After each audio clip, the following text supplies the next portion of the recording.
The Addiction Podcast, Point of No Return. Hello, I'm Joni Siegel, the host of the Addiction Podcast.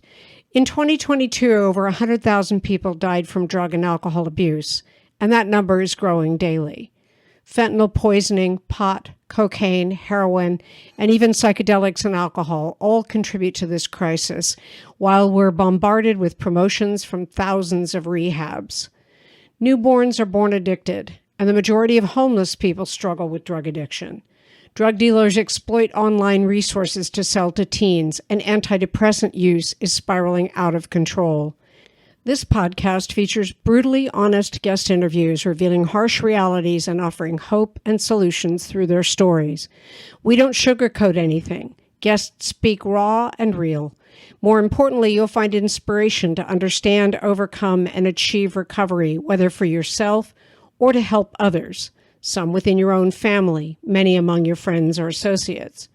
Whether you're seeking help or just a glimmer of hope, our podcast equips you with the latest insights to confront this generational battle. Many listeners tell us they want to join the fight, but do not have the time or money to act, lobby, or just help.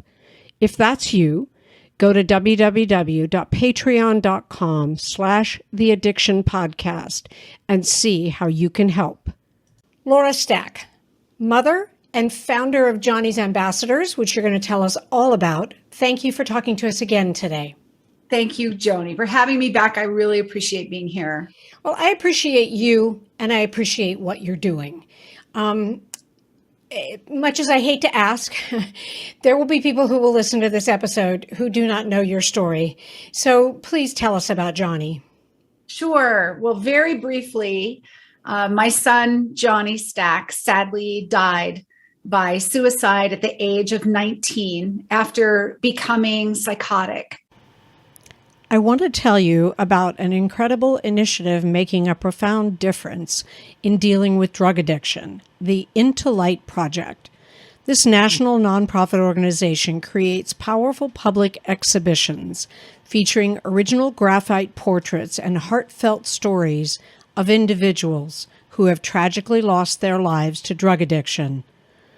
Each exhibition, titled Drug Addiction, Real People, Real Stories, showcases 41 compelling portraits of individuals from the state where the exhibition is held. Accompanying each portrait is a professionally written narrative that illuminates the lives and stories behind the faces, giving a voice to those we've lost and providing solace to their families. The importance of these exhibitions cannot be overstated. We invite you to support this vital cause. Go to www.intolightproject.org today and be part of this transformative journey. From using high-THC marijuana concentrates and vapes, which are available here in Colorado, he started using at the age of 14 and went on a descent over that next 5 years. And before he used marijuana, no medical issues, no psychological issues. In Colorado, it became commercialized when he was in 9th grade. And that was the first time he used it. And he told me that he did because he had a friend whose brother was 18 at the time, a senior in high school, which here is the magical age. There are 3,500 18-year-olds in Colorado right now who have medical marijuana cards. They're very easy to get. We have our well-known pot shop docs. You pay a few $100s. You say you have a migraine, and you can legally walk into our dispensaries and purchase these products, which this young man had done. And they all wanted to try to get high, and he used it, and he liked it. And that was the beginning of 5 years of hell, literally. And after he died, after about 6 months in a fetal position, I ventured a post on Facebook and said, has anybody ever heard of dabbing? And I put in a couple links, and it got 21,000 shares. And I realized, wow, there are a lot of people out of the 5,000 comments, which basically were I have no idea what you're talking about. So we realized then that our ignorance about marijuana was much like many parents today. Yep. Who we don't use marijuana, or even if you do, maybe you don't understand how different it is from when, you were growing up. Right. I was going to say, or if we did, it was back in the 70s, and Right. it is not the same marijuana today that we smoked or ate in a brownie in the 70s.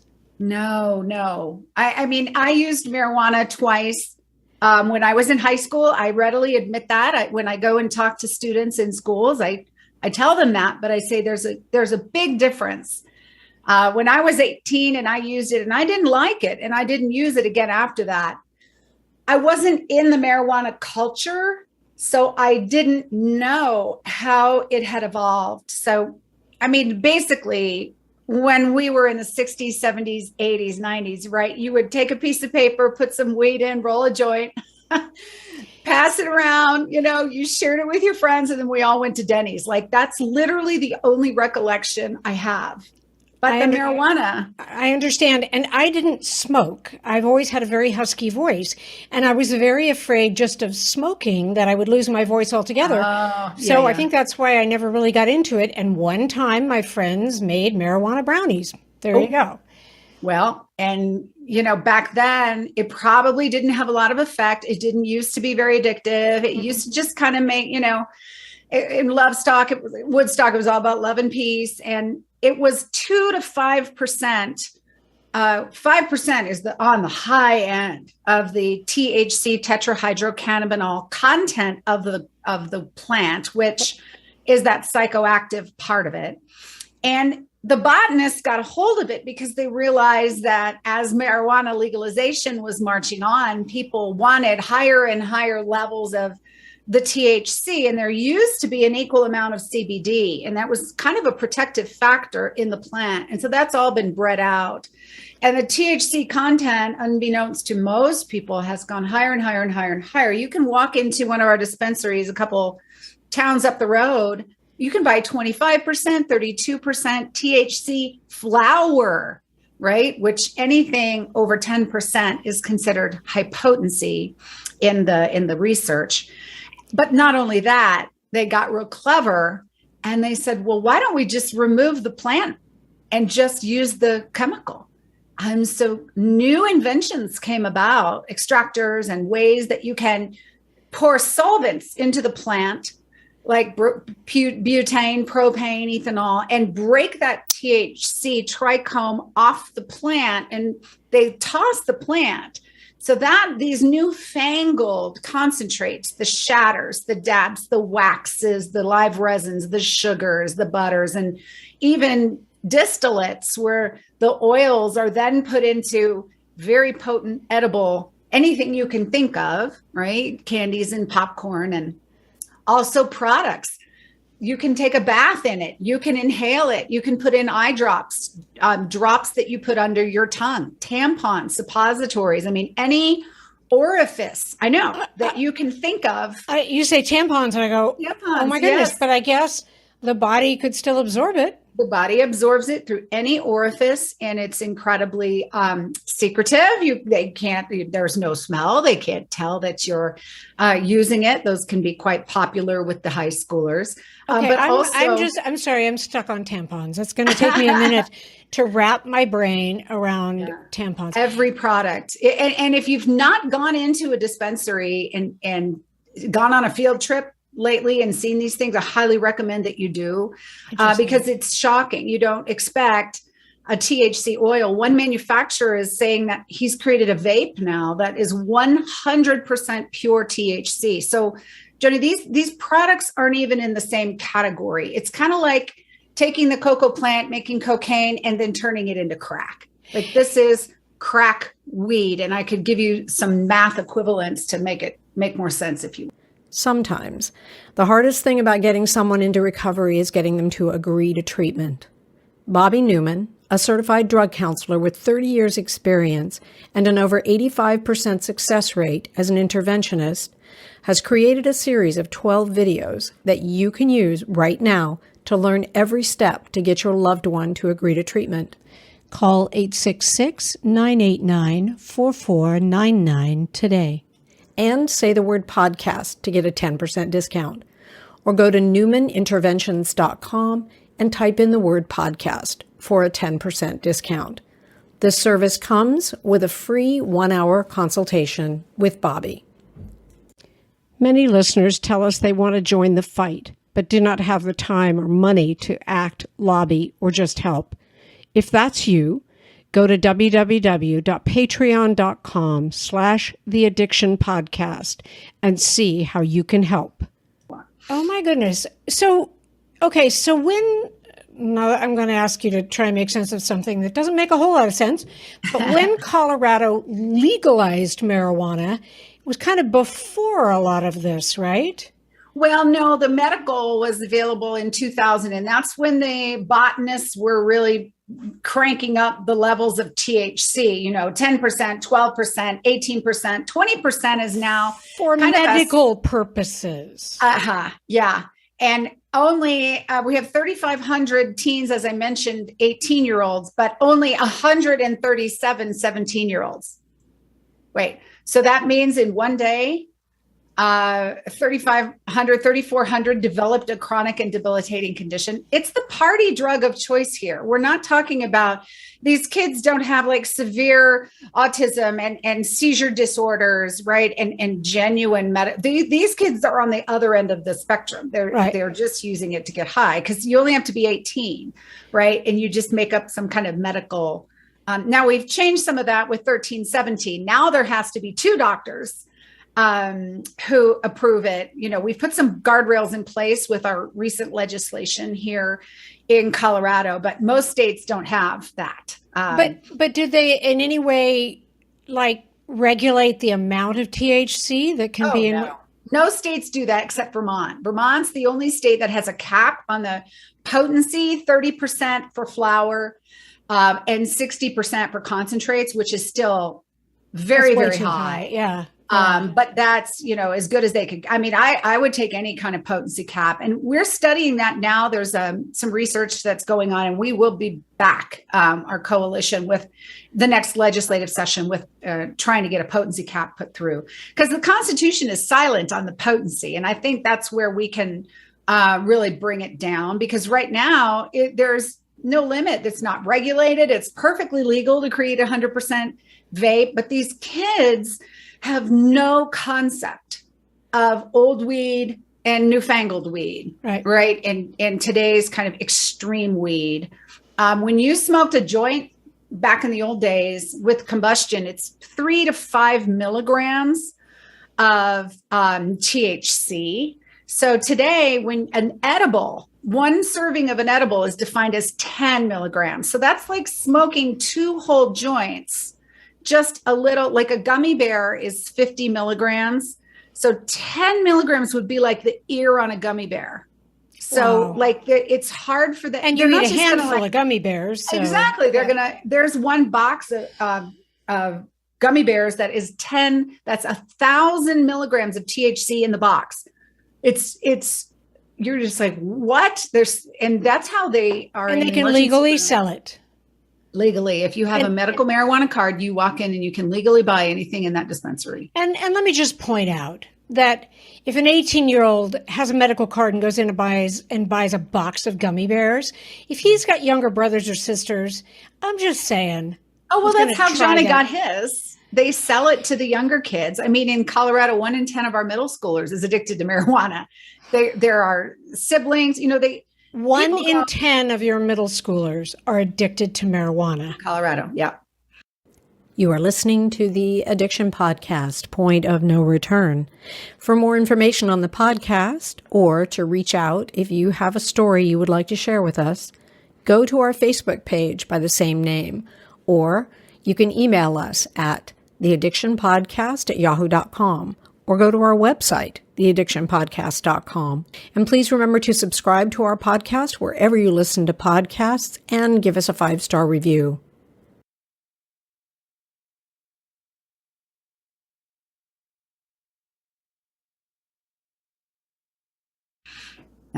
That is And horrifying. they always say, they bought it on the street, or it's the black market, or, they're buying it out the back door of the. No, all they have to do is go to the pot shop doctor. It's like the old pill mill doctors. I was just going to say that. New name for pill mill is the pot shop doctor. Yeah, new drug, same thing. There are 10,215 physicians here in Colorado, and 324 of them issue medical marijuana. And so these are not most doctors. I just want to be very clear on that. Most doctors are ethical. They're not participating in this. You can be an eye doctor.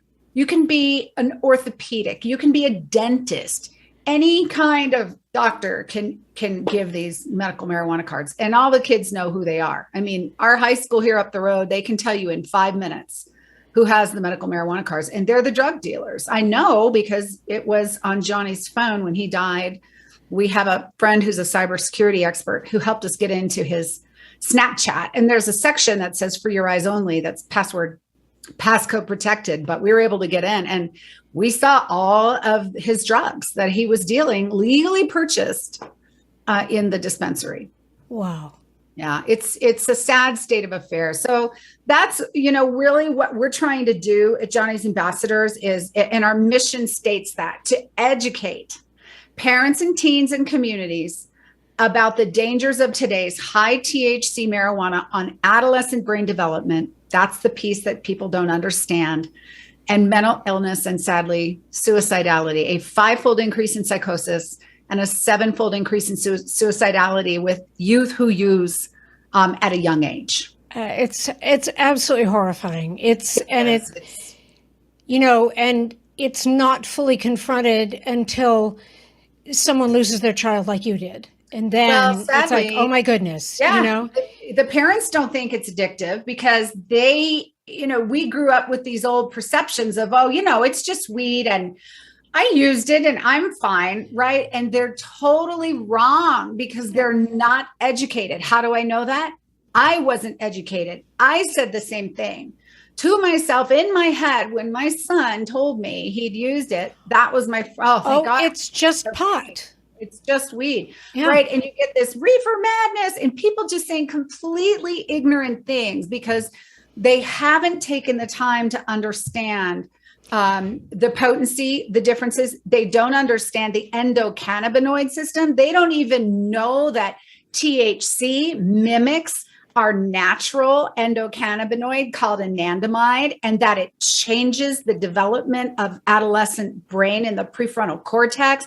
Like, they say things that are not true because they don't know. They don't listen. They don't read the research. They don't take the time to understand the science.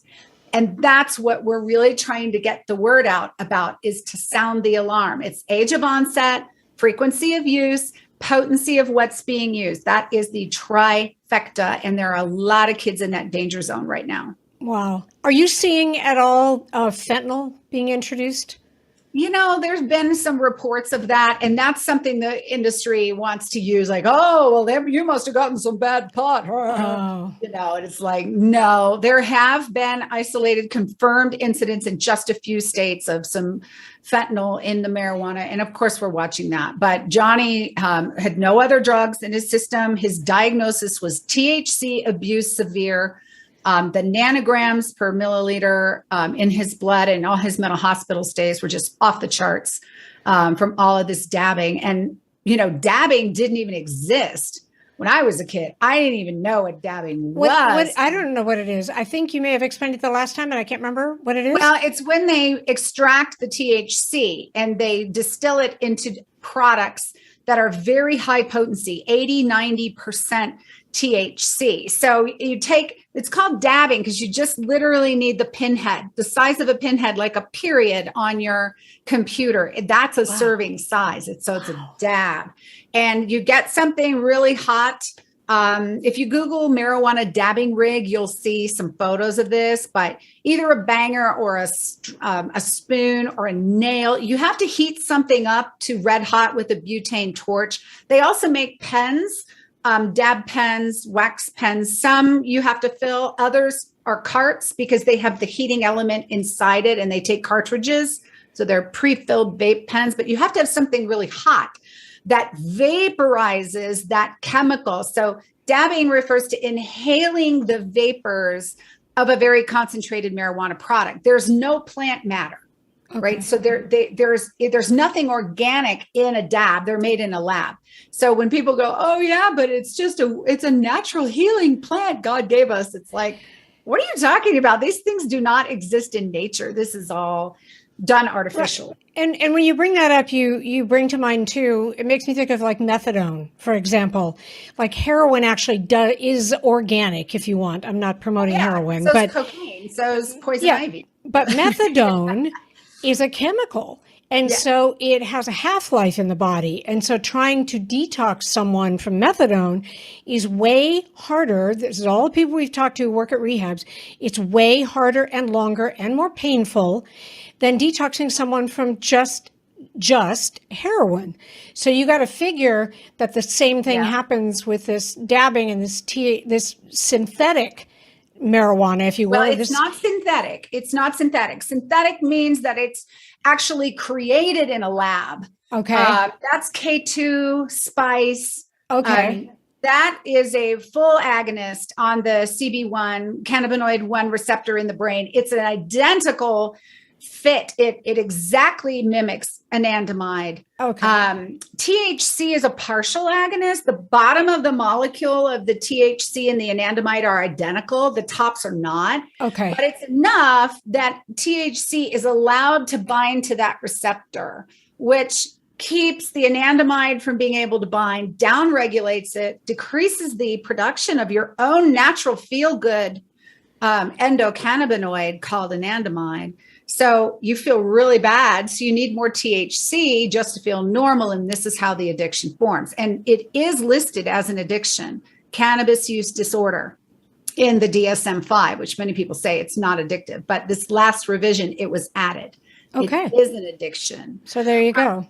Yeah. And so THC stays in your system for 3 weeks.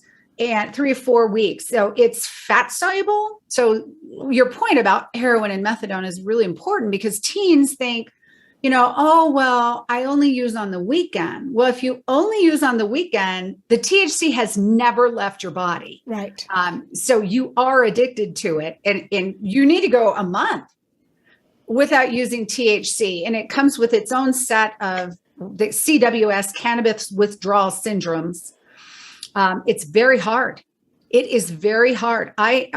Some of our doctors on our scientific advisory board who work every day in emergency rooms say that they find people giving up marijuana is harder than other addictions like opioids, heroines, etc. Yeah, it's very, very difficult because it is the only drug that mimics our own body's endocannabinoid system, which wasn't even discovered until the 1990s.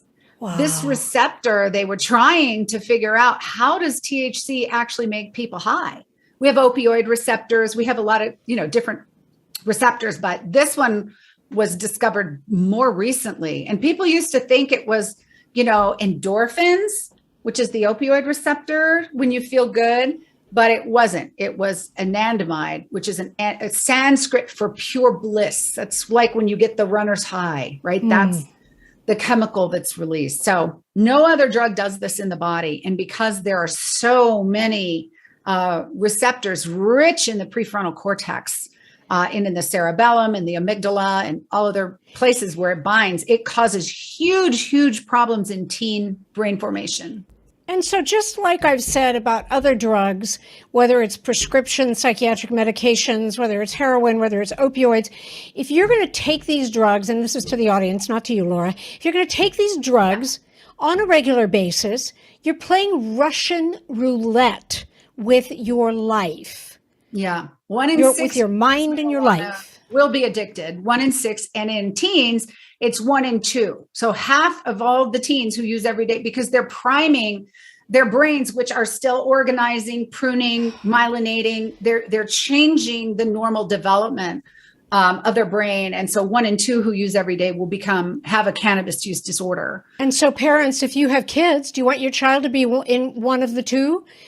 I mean, come on. And now I know because we've had other guests on the podcast that it's vaped.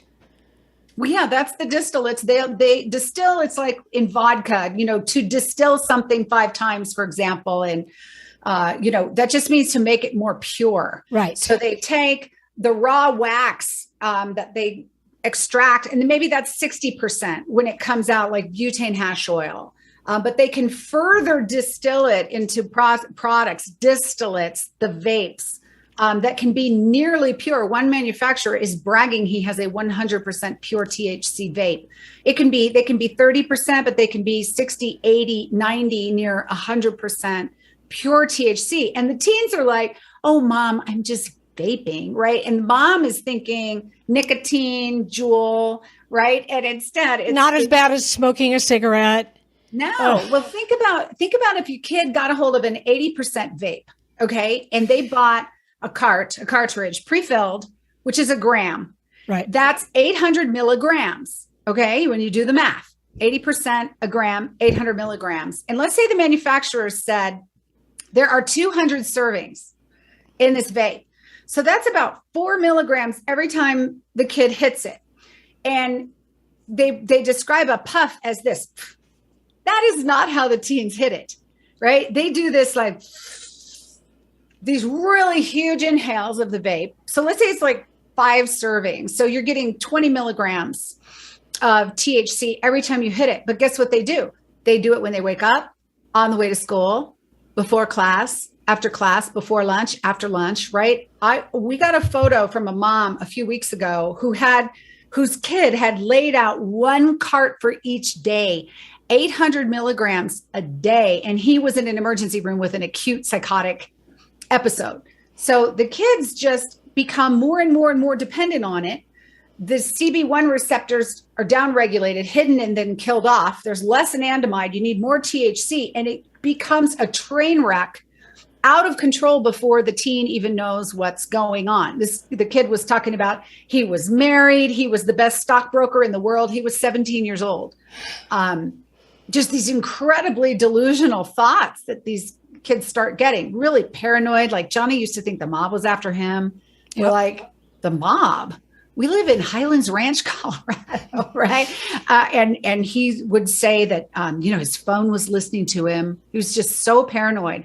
So we start to see those kinds of delusional thinking when such huge levels of potent THC are going into the teen brain with all these vapes. It's so scary. It's so sad. And they don't know what they're doing. And and their parents don't know. I mean, that's right. Sadly, some parents who still have the old Woodstock thinking, think it's good for stress and anxiety and depression, not realizing it causes all those things.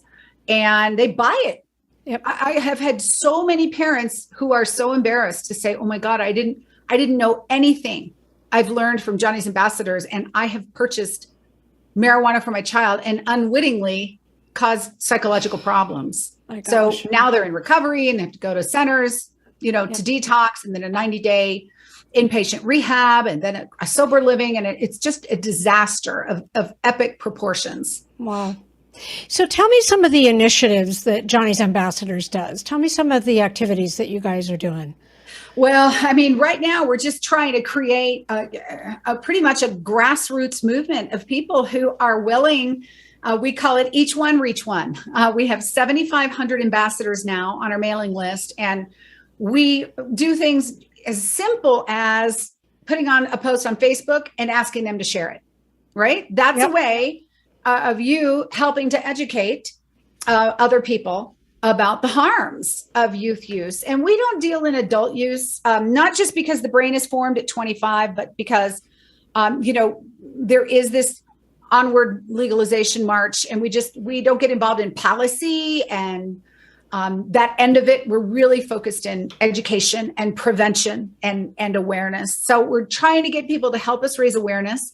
I fly out. I'm always gone at schools, talking to teens, middle schools, high schools, a lot of community events, parent events, drug prevention conferences, but there's just one of me.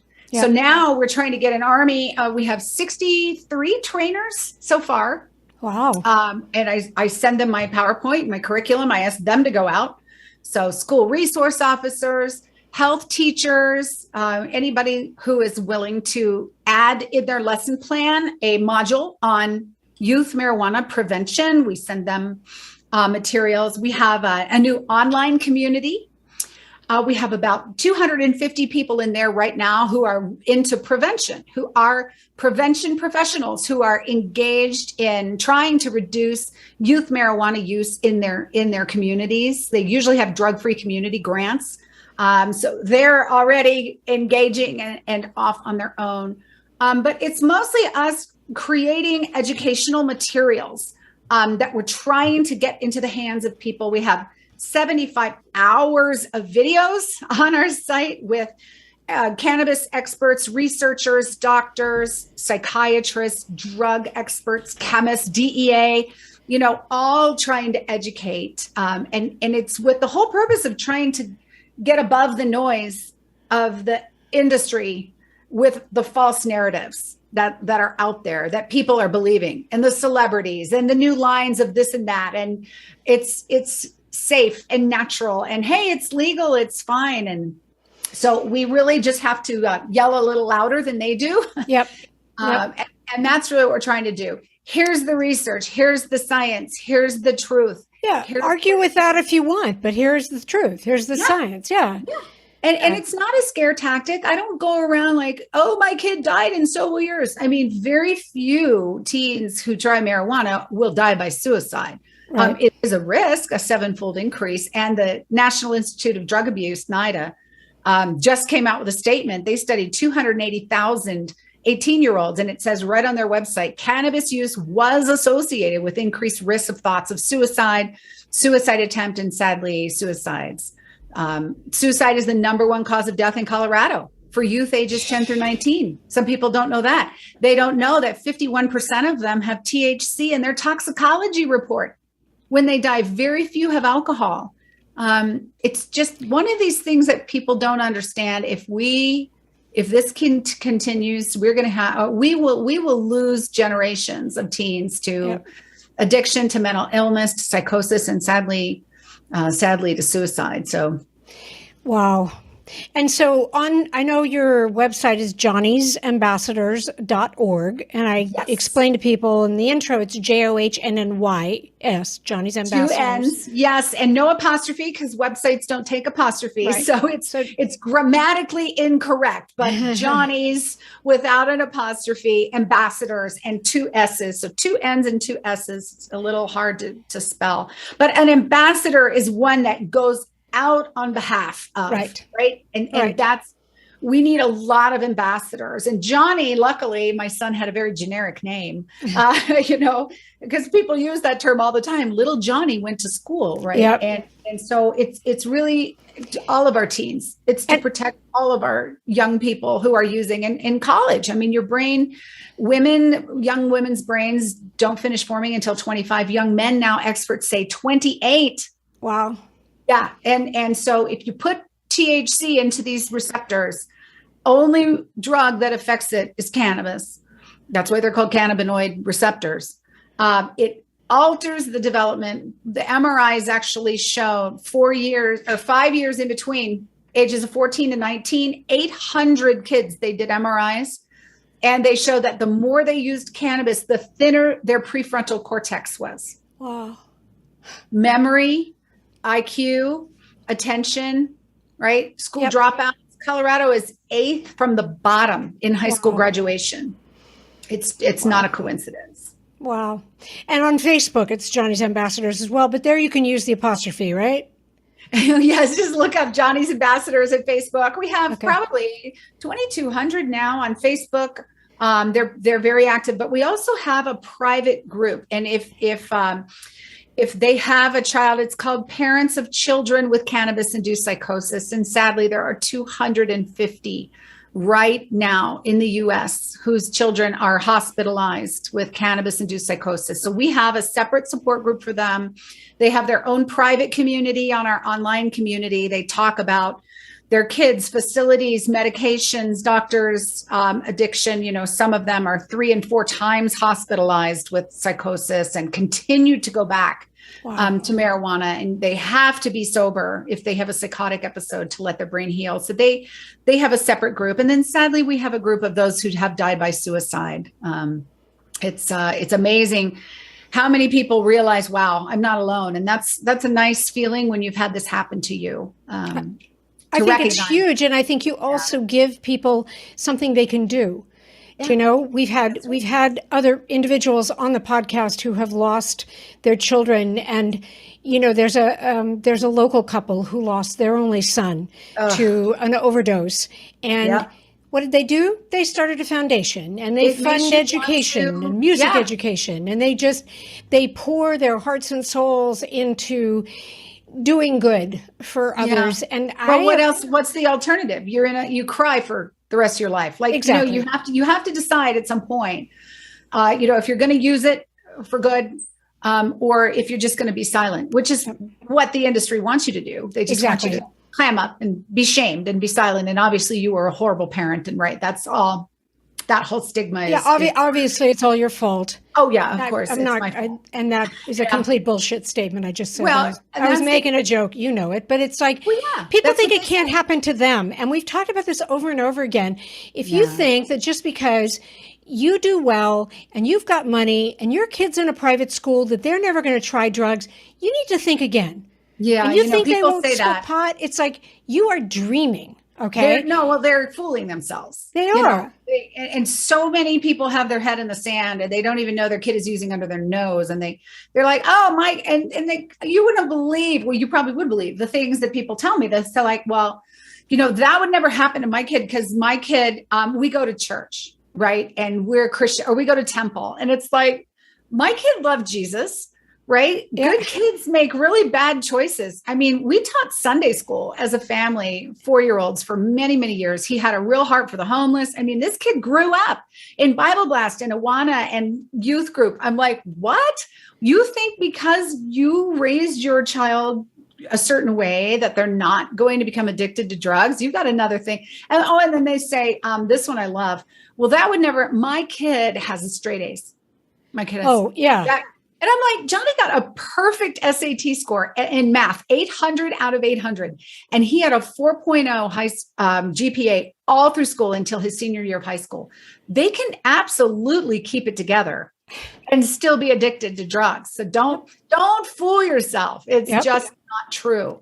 He was very active in sports, activities, piano, guitar, karate. I mean, this was just a great kid, and it can happen to anybody. Absolutely. Anybody. Absolutely. Yeah, and you must have very thick skin, Laura, because I'm all ready to come to your town and find these pot shop docs and picket. Oh, and spread their names all over. They let me take pictures. I've always been surprised. I walk in and I say, do you mind if I take some photos? And they're always like, yeah, go ahead. They're just so in your face, because there's really nothing. Colorado wrote it into their constitution that 18-year-olds have the right to buy marijuana if they have this med card. And it's so messed up. Your brain is still forming. I mean, I would love for it to say 25.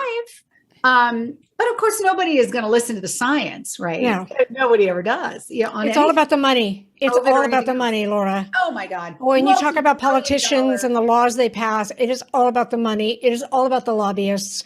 Yeah. Yeah. You just look at how, big tobacco, we have done such a good job in prevention, really.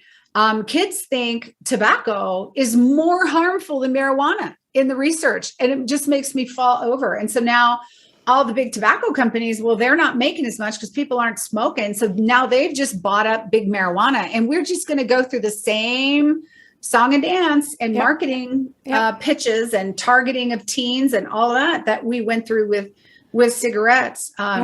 It's just big tobacco all over again. It is 2.0. Yep. But this one, it's not just about addiction. I mean, I'm not saying any substance is better. You shouldn't be using any substances, tobacco, alcohol, any other drugs. But this one, and it's not just your lungs or your liver, right? It's your brain is the big impact, and where the science shows it changes. So Huge problem. And when I talk to teens, it's never about, I mean, I tell them Johnny's story, but I'm not trying to make them sad, or I'm not trying to make them scared. It's not like drugs are bad, don't do drugs, right? It's like, listen, here is some very important information that I'm going to share with you. I share with them the science. They love the neurology. They love the MRIs.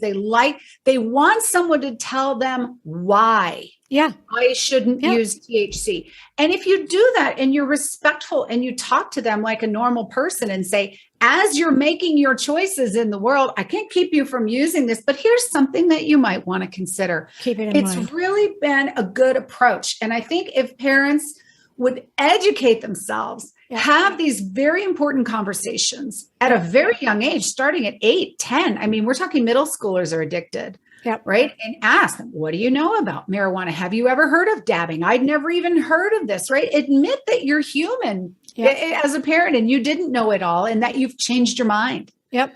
Right. And no use, no tolerance, because if you don't and you have ambivalence, it's the same as giving permission. Yep. Laura, you are a rock star. I know you are making a difference. I know we need about 1 million more of you to really get it out there. We need like 1,000 more ambassadors, feet on the street. So anybody, please reach out to me, Laura at johnny'sambassadors.org. I will arm you with materials and to get you out there and help us. We just need a big grassroots movement going. I love it. Thank you so much, Laura, for talking to us again today. We're going to keep an eye on everything you do. I'm going to put up a picture of your book because I think it's important that people know about your book as well. And I will also put up the URLs on the video so people can see where to go. And thank you so much. Thank you so much for helping us get the word out, for your support, for having me back again, and for just you, for being one of Johnny's ambassadors. I'm so grateful. Thank you. I really hope that anybody listening who thinks that the marijuana that these kids are quote unquote legally imbibing is okay, you need to think again. It's not. And if you go to johnnysambassador.org, and once again, it's JOHNNYS, johnnysambassadors.org, I'm telling you, all of the information is there, and it is so simple. You could literally sit there and go over it with your child or your teen, and they would get it, okay? So you need to listen to this information. You need to become a Johnny's ambassador because you need to spread the word about marijuana, even if your kids have never tried it and they never will, although how you know that, I'm not sure, but unless they're like 30. If you have kids who are younger than 25, you need to make sure that they have this information, and they can become Johnny's ambassadors too. And they can explain to their friends why they don't want to do marijuana because of the harmful effects. So I hope you learned something. We're not against medical marijuana in the cases where it's absolutely needed, but we are against recreational use, and it is addictive, and it does produce psychosis, and it can lead to suicide, and that's a fact, and I don't care whether you agree with me or not, it's a fact. We'll be back again next week with another interview. You have been listening to the Addiction Podcast, Point of No Return. For more information, reach out to us on Facebook or go to www.theaddictionpodcast.com. Our email is theaddictionpodcast@yahoo.com.